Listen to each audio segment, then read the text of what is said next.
Oh my god. I just found out that an elephant penis is the size of me. That's freaking humongous. Like, I'm like 4 feet high. That's like not even tall, but still for an elephant penis, that's huge. And I found out bananas are bad for you, because when I ate one yesterday, a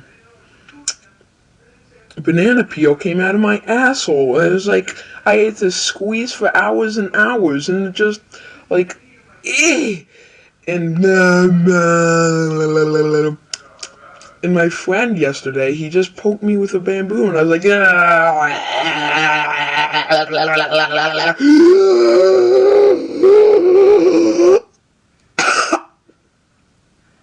and then it just sucked for him, at least. And then today, I'm here taking this video. I want to eat. Don't tell anyone, but I'm probably gonna eat pear or whatever, or apple. I forget his name. He sucks. And he tried to kill me yesterday. Like, no. Canadian baby!